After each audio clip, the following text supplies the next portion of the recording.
Hey guys, Lumaga here, and I just recently created Team Duke Star's spinning logo um, for the team, and I made it for OBS and XSplit, the PC streaming people that use those two types of software for streaming, and it came out in a QuickTime video that has the extension of .move. And it works great. It uses alpha channels. It works fantastic. But there are people that need to use Lightstream, and so I had to make it for Lightstream users. And I wanted to make a tutorial about this because there was a lot of information that I had to scrub through to be able to get the information that I needed to make it work. So I'm going to go ahead and just quickly go through what I had to do in order to make this the way it needed to be for Lightstream users.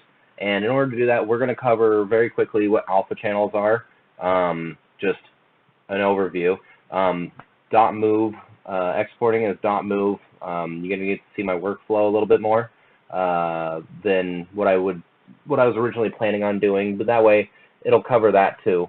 And then we will get into what we need to do for making it for Lightstream users. So for OBS and XSplit users, and OBS also includes the Streamlabs. Streamlabs just has their own version of OBS that they use and they put out for free because OBS is open source.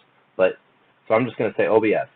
For OBS users and XSplit users, you can just utilize a normal video file, like a QuickTime video file, which is one of the few that support alpha channels.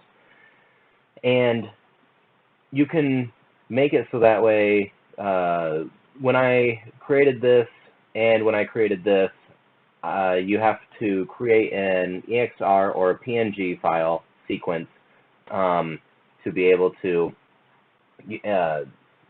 utilize alpha channels. And what alpha channels do is they basically say, I'm going to Control-C and Control-V this real quick, and what they say is, hey, I do not want anything that the heart is not covering to show, to be a black screen. If you didn't have alpha channels, it would basically be like this, and there would be a black box all the way around. But when you're streaming and you want to use an overlay, you don't want that black box. You want to try to make it as crisp as possible for just the logo. You don't want it to be housed in a big solid line black box right there. So what you do is you use alpha channels, and it makes it so as you can still see the second heart. I'm going to go ahead and slide this guy over a little bit. So you can still see the second heart wherever the top heart is, which is this guy, is not covering. So wherever the top heart is not covering, the bottom heart will be able to be seen. So we could even slap a third row on there, and let's just do it. We'll drag it out here so I don't copy over anything, and let's slide that one. It actually needs to be higher than 960, I think. Yeah, it needs to be like clear over there. So what would happen is like now. Oh, you know what? Let's just go ahead and. So now, what happens is this one is over top of this one, which is over top of this one. That's the priority. So as you can see, all three of them have alpha masks. We can see everything that's going on. If we had a video game playing behind it or something, you'd be able to see it. So that's what an alpha mask does. I said quick, but nothing quick about it. So what happens is you need to have that alpha mask. And the problem that comes to Lightstream is that there is literally one file format that I had found that is accepted by Lightstream, well, actually by a third-party extension, whatever they call it, interface or something like that, that will accept only this file type because it is a small file type and it supports alpha channels. And it won't accept a .move. It will accept an MP4, which I'm sure everybody has heard of and is familiar with, but MP4s do not handle alpha channels. So .move is too big. AVIs are massive compared to .moves. They're like gigabytes. Actually, I think they're like 10 times bigger than the QuickTime movie files. So without further ado, we're just going to quickly do this. Whenever I make this, whenever I'm making an image sequence or something, or if I want to put a couple of them together, then what I end up doing is I make it in a sequence in Premiere Pro, because it's very quick to copy and paste this. Like if I wanted to make this super long, I go to the last one and I know what it's at, so Control V, V, V, V, V, V, V, and then boom, I've got a full-fledged 20-so second, let's see here, how long is it? 22 second and 3 frames video of the Team Duke Stars heart logo that I made for Valentine's Day spinning. And I'm only using a half spin. It's only doing a whole 180. So if I want a full-on 360 spin, then I'll just slap it in there. But I don't need to, because I made it loopable. So I can just literally keep the file size small by doing this. Now, to do it as a .m, .movie, you hit Control M is how I like to do it. Sometimes it freezes if I go through the file, because then it's trying to like get all the options ready or something. So we're going to go over to, you can do it through QuickTime, but the problem is that I don't know what each of these file types do. I don't know what the size is going to be. I can see down here towards the bottom, once I select this, usually I can see what it's going to be, but it looks like it's not going to do that for me. But you have 3 main ones that you can use with the alpha channel. You have the 444 or 4444 with alpha. You have the GoPro Cineform with alpha at maximum bit depth, which, you know, is amazing. And then you have just a normal GoPro Cineform with alpha. And there's nothing else here that will support alpha. So it's like, which one do I want to choose? Personally, I really don't know. I don't know what the standard is, because I did not study this. So instead of going through with Premiere Pro, I pay for the suite. I might as well use everything at my disposal. I bring it over into After Effects, and what I do is I go to File, Adobe Dynamic Link, Import Premiere Pro Sequence, and because I do this, it's there. So then I select my project, and then I select my sequence that I want to bring in, and I click OK. It's there, and we are ready to rock. We just right-click, New Comp from Selection, and there it is in all of its glory. It's a little slow right now because it has to render each frame out. If I wanted to preview it, it would have to render each frame out. So it'll be a little slow until it gets going, and now we can see the loop sequence. Now, if I wanted to, this is beautiful too. If I wanted to adjust it, I can go into Premiere Pro and I can copy and paste more. I'll just go ahead and do it again. I can just copy and paste more in there. And how long are we at? 17:05. I don't have to save it or anything. I've done this before and it works, and there's been 1 or 2 times that it hasn't worked. So we'll see. 17:05. There it is. 17 seconds and 5 frames. So then I just right-click on it again, New Comp from Selection, and as you can see, it has all of the rotations in there. And if I'm not mistaken, I'm pretty sure once it renders 1 full turn, after that it should get a little faster, but I could be wrong. So anyway, so there it is. Now you can double check your work and make sure, yeah, see, now it's kind of like doing it. Yeah, we're good. It's figuring out, hey, that's the same thing over and over and over again. So there it is. But since for this exercise, I don't want that many, and to keep my file size small, I don't want any file size matters, and bitrate matters. But so we'll go to that, and it actually adjusted it for me. And there it is. It fixed all that for me. But the problem is that now I have 17 seconds. I have 15 seconds of just black screen, and I don't want that. So I'm going to click on the comp, delete, yes please, and then New Comp, and there it is. Now what I'm going to do is, oh, also the reason why I do Premiere Pro over After Effects. After Effects is very, very strong, but to do something as simple as what I just showed you, like this is what it ends up looking like. This is the video file that I created from my EXR file sequence, which is basically just, you know, 1, 2, 3, 4, 5, all the way through until you get to your last file name. As long as they all have the same file name and then a dot or an underscore or whatever, you can say, hey, this is an image sequence, and it automatically finds it for you. So in order for me to do this, what I had to do is I had to I had to right-click on this. I had to go to comp settings, and then I had to map out what I need this to be at. And then if I was wrong, then I had to go in and fix it again. It's really not that big of a deal, but it's a huge pain in the butt when you're doing it over and over and over again if you're adjusting things. Whereas I can just hit Control-C and then B, and I go, oh, that looks great, and then I'm done. So it's much faster to do it through Premiere Pro. Yeah, look at that. This is nice. This is nice. It knows that it's the same file because I'm reusing the same one, so it renders it so that way I can preview it much easier later on down the road. So anyway, the point is that this is a lot slower. It's a lot more powerful, but it's slower for me to just, bring it in, slap it down, I'm done. So I love using my Premiere Pro to make a turntable or whatever logo.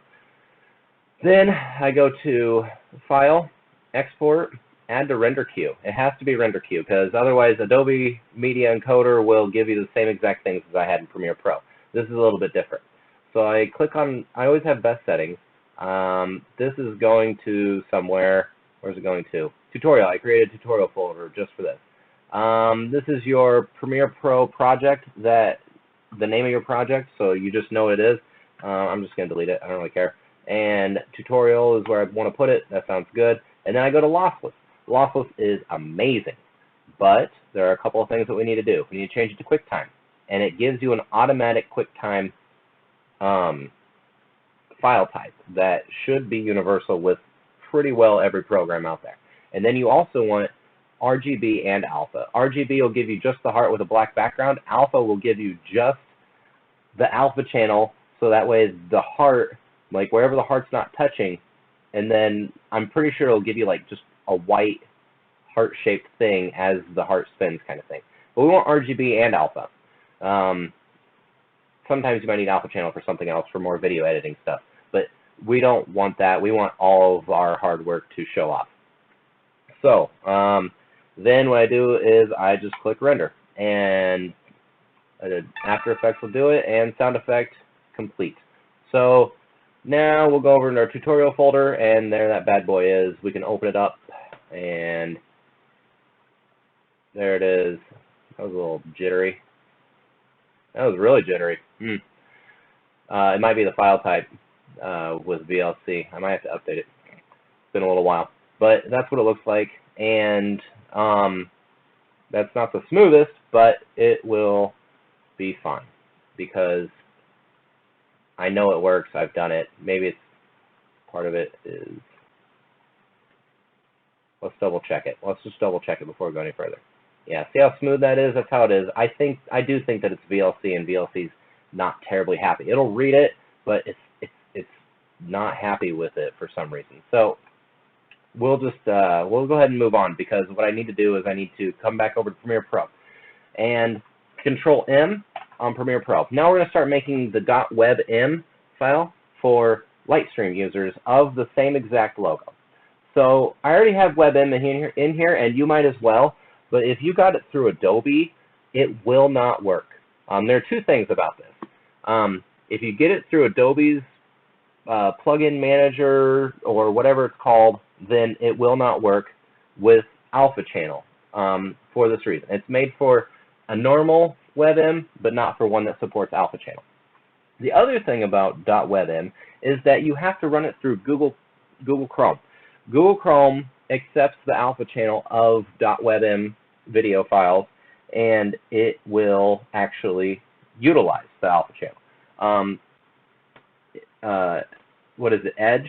Internet Explorer and Edge will not support the alpha channel of it, and they will literally tell you, hey dude, this isn't going to work on that one. It literally brought it up in the web page for me and said this is not happening.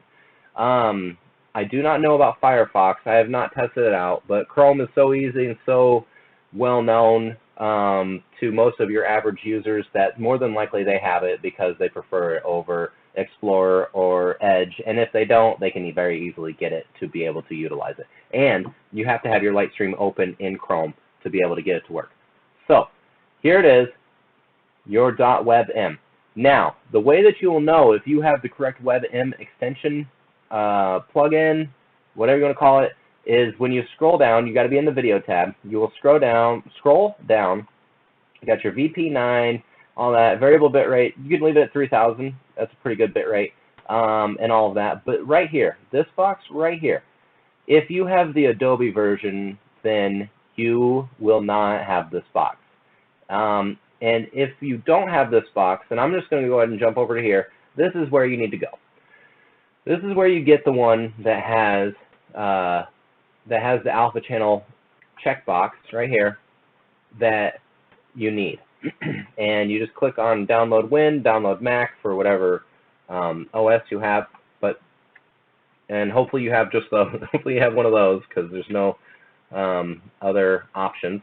But you'll go ahead and click on it, and you'll go through and you'll check all the appropriate boxes that you need and all that. I'm sure that you guys know how to install stuff.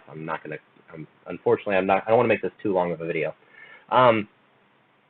So you go through, make sure you read everything, make sure you check all the right boxes, and you install it. And it'll actually ask you to shut down Premiere Pro if you're using Premiere Pro or whatever. And then once you get it, you'll fire back up. You'll fire back up your project, and then you'll come down here and you'll check include alpha channel. So this is going to be 922 kilobytes. I'm using I'm maximum render quality and all that stuff. And I'll just go ahead and click. Oh wait, let's make sure we're going to the right spot here. Tutorial, sweet. I want to keep them all the same. We'll go ahead and, you know what? No, let's just export it. I will include the link for this in the description as well. So that way you guys don't have to like do it. That way you can just click on it. You don't have to sit there and type it in, hack it out yourself. While this is exporting, we will go ahead and in the same tab, I'll get my light stream going. And I will also get player.me going, because I know I need to get to that. I stream from Mixer, and for testing this stuff out, I just went ahead and got my account set up. I don't have Mixer Pro, so I'm just going to explore the studio, because this is just for me, myself, and I for testing. So what we'll do is we'll click on the plus button in the upper left-hand corner once you get it going, and we'll click on third-party integrations. And then we'll click on player.me. This is the only way that I've found to be able to get this in. And then we'll go into player.me. And if you do not have an account, then what you'll do is you'll have to create that account and go through and create your account right now. And I will give you a hot second. Pause the video. I'll also give you a hot second to get that created, and then we'll continue on. Okay, so now you have your account created. If you already had it, then you had a nice little second of getting your thoughts in order and everything. Once you get that account created and you're in the Home tab and all that fun stuff, you'll go over here to the left-hand side and the left-hand menu, and you'll say My Overlays. And then this is where I did all my testing for it, but we'll just go ahead and go through the steps of making a new overlay. Add overlay, custom. I'm sorry, let me slow down. Add overlay. And you got these options. Custom. Give your overlay name that makes sense to you. For me, I'm just going to call this video tutorial, and I'm going to leave it at 1920 by 1080 because I created that video in a 1920 by 1080, and I want as many pixels as possible anyway. That's what, even if you're streaming in 720p by 1080, if you end up eventually jumping up to 1920 by 1080, you should probably have everything in 1920 by 1080. Otherwise, it'll get a little grainy. Because you can go down in pixel size and resolution, but you can't go up without it looking like crud. So, overlay successfully added to your account, and then here it is, right here that I created. What you're going to do is you're going to hover over it, and you're going to click on the pencil. Okay, and then it will do some stuff and things, and boom, there you are. It comes in with a sweet little picture of what a video game would look like, so that way you can see it, because this is meant to be possibly a standalone, but a lot of people use light streams, or light streams. So that way, we'll just get this working in, and we'll bring in the overlay component that we are creating right now. What we'll do is we'll go up to Add Widget, and in the upper left-hand corner, and then once that pops up, you look for Custom Video. Mine's right here because I did it so many times. It was just like, you know, let's put this at the front. So mine's right here. Take a quick second to find yours, but there's mine. We'll click on it, and then down in the lower hand corner of this little gray box, we'll click select. Oh, you know what? And let me do one more thing. Before I demonstrate what the alphas do, I need to make one without the alpha mask, so that way you guys can see what the difference is. What the wrong version looks like. I'm going to go ahead and uncheck it, and it's going to be _1.webm, so that way you can see what it looks like. And then while we're doing the other stuff, it should get done. So anyway, so we're going to go ahead in here, and we're going to go ahead and select video. Pictures, no, I want to go to videos, tutorial, and Bob's Your Uncle. Right? So, Team Duke Stars Heart.webm. If you select this, it takes a long time, in my opinion. It takes way too long. And it'll eventually tell you, hey, this file size is too big. I don't know what the file size needs to be, but what their maximum file size per file is, but this bad boy fits the bill, so we'll just go ahead and do it. And it looks like the other one is completely done now. So we'll open.